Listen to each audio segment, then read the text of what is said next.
Israel की बमबारी से बेरूत फिर फटने वाला है? बेरूत में क्या फिर हाहाकार मचेगा? क्या हिजबुल्लाह पर कहर बनकर बरसेंगे बंकर बस्टर बम?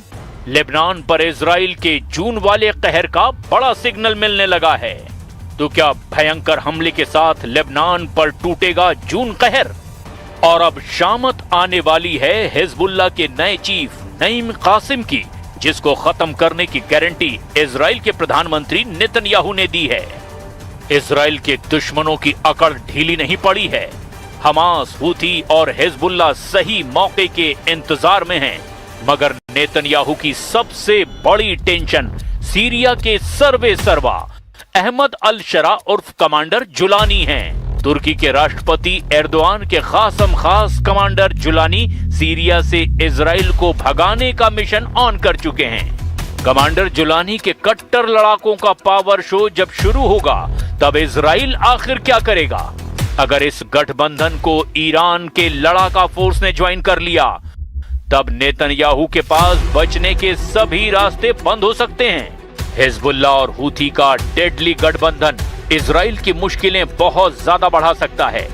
इजराइल से लंबी टक्कर और हथियारों के गोदामों पर हुए हमलों के बावजूद हिजबुल्लाह की रॉकेट फोर्स अब भी बरकरार है। उसकी तरफ से 10,000 रॉकेट वाली सुनामी किसी भी वक्त लॉन्च की जा सकती है। हिजबुल्लाह चाहे तो 10,000 रॉकेट को 10 मिनट में दागने का प्लान बना सकता है। 10,000 रॉकेट से इजराइल के 10 मिलिट्री बेस को तबाह किया जा सकता है। 10,000 रॉकेट से इजराइल को 10 साल का सदमा दे सकता है हिजबुल्लाह। लेबनान और इजराइल के बीच ताजा हमलों के बाद युद्ध पक्का माना जा रहा है, क्योंकि हिजबुल्लाह के टारगेट पर अब इजराइल के ऐसे मिलिट्री बेस हैं जिसकी नेतन्याहू को कभी उम्मीद भी नहीं थी। इजराइल के जिन मिलिट्री बेस को खतरा है, देखिए वो अड्डे, हिजबुल्लाह का ये रॉकेट गोदाम जो हमास के मुकाबले 10 गुना ज्यादा पावरफुल बताया जाता है। हिजबुल्लाह के कत्यूशा रॉकेट की रेंज 25 किलोमीटर तक है। ये 10 सेकंड में टारगेट हिट करता है। इसके आगे हिजबुल्लाह के पास है फजर 3 नाम का रॉकेट।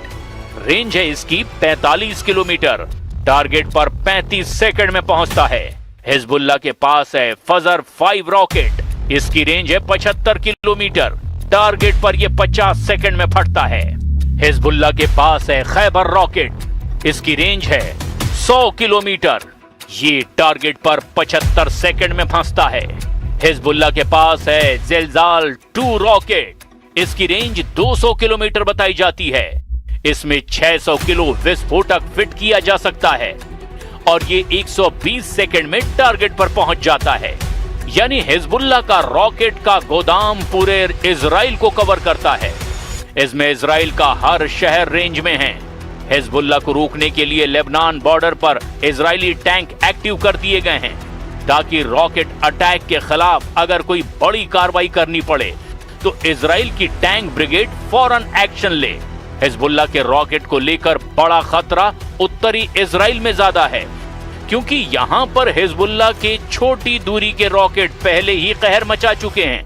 लेकिन हिजबुल्लाह के पास ऐसे रॉकेट और मिसाइल भी हैं जो सीधे तेल अवीव को टारगेट कर सकते हैं। इसी वजह से नेतन्याहू लेबनान पर हमले बंद नहीं कर रहे हैं, जिससे साफ है कि ईरान अमेरिका समझौते के बाद भी खाड़ी में बारूदी धमाके बंद नहीं होने वाले। ये बात बिल्कुल साफ है कि इजराइल जितनी मुश्किलों में घिरेगा, उतने ही घातक हमलों से बदला लेगा।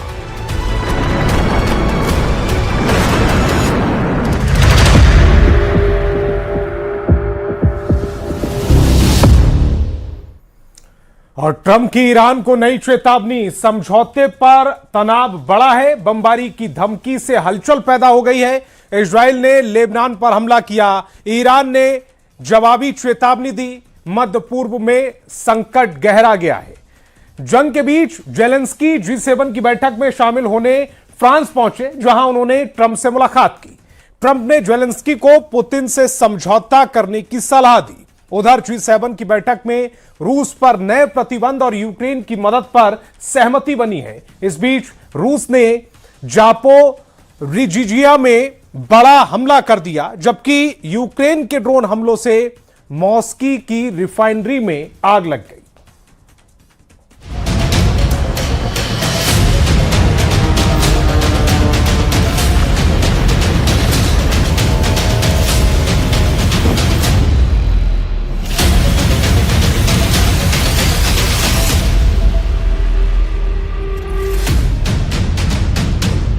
G7 की बैठक से निकली एक तस्वीर और उसी तस्वीर ने मॉस्को से लेकर कीव तक हलचल बढ़ा दी है। क्या पश्चिमी देशों ने यूक्रेन के लिए कोई नया गेम प्लान तैयार कर लिया है? क्या ज़ेलेंस्की को ऐसा बैलिस्टिक कवच मिलने वाला है जो 2030 तक युद्ध को जिंदा रख सकता है?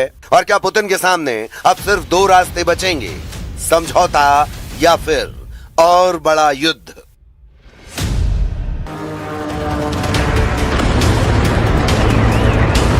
यूक्रेन के लॉन्ग रेंज ड्रोन की मार से मॉस्को में आग लगी हुई है। काले धुएं से चारों तरफ तबाही का तूफान है। ज़ापोरिज़िया में रूस के मिसाइलों ने कहर बरपा दिया है। हमलों के बाद इमारतें जलने लगी और रेस्क्यू टीम लोगों को बचाने में जुटी।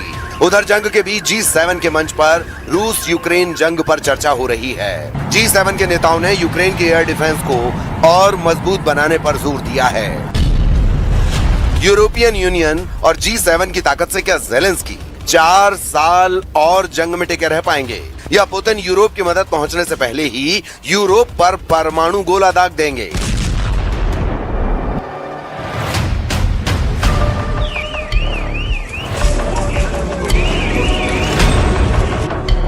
ऐसे यूरोप की मदद मिलने से पहले ही रूस ने यूक्रेन को बहुत तेजी से जलाना शुरू कर दिया है। रूस के हमले से ज़ापोरिज़िया में हर तरफ तबाही का मंजर है। सड़कों पर चारों तरफ मलबा बिखरा दिखाई दिया। जो वीडियो सामने आया उसमें यूक्रेन के फायर फाइटर इमारतों में लगी आग को बुझाते दिखे। रेस्क्यू टीम बच्चों और स्थानीय लोगों को सुरक्षित ठिकाने पर ले जाते दिखी। ज़ापोरिज़िया के गवर्नर ने दावा किया कि शहर के 5 इलाकों को टारगेट किया गया, जिनमें एक रिहायशी इमारत, शॉपिंग सेंटर, एक शैक्षणिक संस्थान को नुकसान पहुंचा है। जंग के बीच ज़ेलेंस्की ने चौंकाने वाला दावा किया है। सवाल है कि ज़ेलेंस्की क्यों कह रहे हैं कि पुतिन युद्ध खत्म नहीं करना चाहते हैं? ज़ेलेंस्की ने क्यों कहा कि मॉस्को यूक्रेन की लंबी दूरी की ताकत महसूस कर रहा है?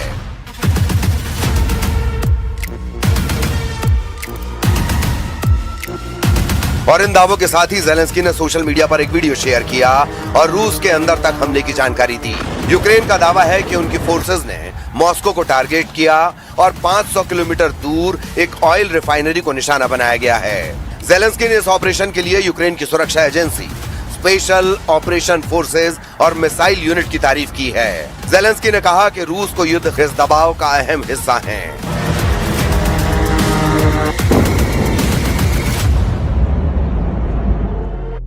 That we spoke about battlefield, we spoke about negotiations with Russians, potential negotiations with Russians. We spoke about middle strikes and long range, the situation with Russian losses, economy, and etc.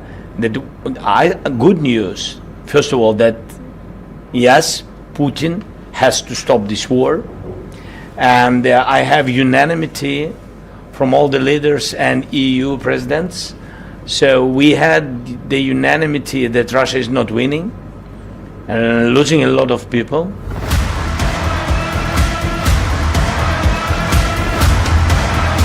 सवाल है कि आखिर Zelensky को इतना भरोसा क्यों है? आखिर वो किस ताकत के दम पर कह रहे हैं कि रूस को सरेंडर करना पड़ेगा?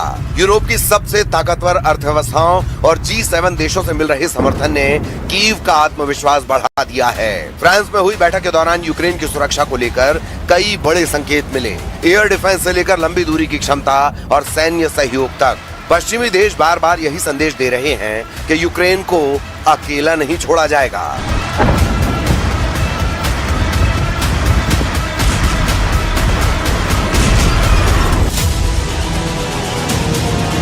अमेरिका और जर्मनी की पैट्रियट एयर डिफेंस सिस्टम दुनिया की सबसे advance surface to air defence system है। 160 किलोमीटर की रेंज में किसी भी बैलिस्टिक और क्रूज मिसाइल को नष्ट कर सकता है। कीव और दूसरे शहरों की सुरक्षा में इसका सक्सेस रेट 70 से 90% रहा है। जर्मनी की IRIS-T SLM medium range defence system है जो दुश्मनों के हमले से 360 डिग्री कवर देता है। ये क्रूज मिसाइल है, ड्रोन और हेलीकॉप्टर्स के खिलाफ बेहद कारगर है। नॉर्वे की नसेम्स भी मीडियम रेंज डिफेंस सिस्टम है। ये एक ही समय में 72 टारगेट को ट्रैक कर